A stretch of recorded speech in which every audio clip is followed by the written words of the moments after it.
सबसे बड़ा बदलाव बीजेपी ने दिल्ली में किया है। अब तक बीजेपी ने 7 में से 5 उम्मीदवारों के नाम का ऐलान कर दिया है, जिनमें से 4 नए चेहरे हैं। हालांकि मनोज तिवारी की सीट पर करार है। मनोज तिवारी उत्तर पूर्वी दिल्ली से चुनाव लड़ेंगे बीजेपी की सीट पर।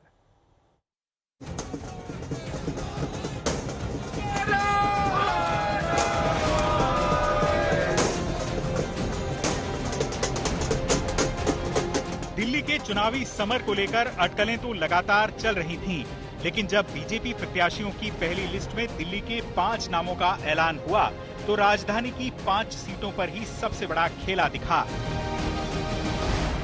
बीजेपी ने चांदनी चौक सीट से प्रवीण खंडेलवाल, उत्तर पूर्वी दिल्ली से मनोज तिवारी, नई दिल्ली से बांसुरी स्वराज, पश्चिमी दिल्ली से कमलजीत सहरावत, दक्षिणी दिल्ली से रामवीर बिधूड़ी को टिकट दिया है।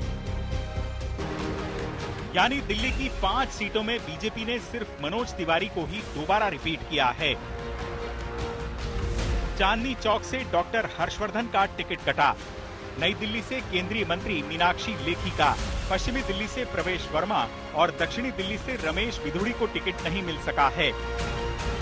कृतज्ञ महसूस कर रही हूँ। मैं बहुत आभार व्यक्त करती हूँ हमारे यशस्वी प्रधानमंत्री श्री नरेंद्र मोदी जी का, हमारे माननीय गृह मंत्री अमित शाह जी की, हमारे राष्ट्रीय अध्यक्ष माननीय जेपी नड्डा जी की, प्रत्येक भाजपा के कार्यकर्ता और संगठन की कि उन्होंने ये अवसर और ये दायित्व मुझे दिया है।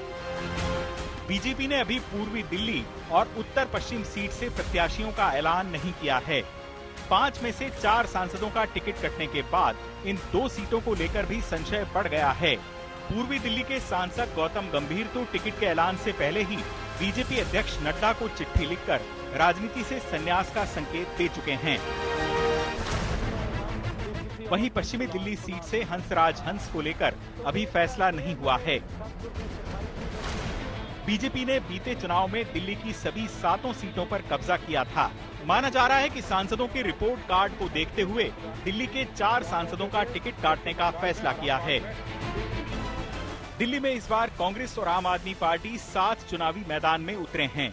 आम आदमी पार्टी 4 सीटों पर अपने प्रत्याशियों के नामों का ऐलान कर चुकी है, लिहाजा बीजेपी के सामने चुनौती भी बढ़ी हुई है।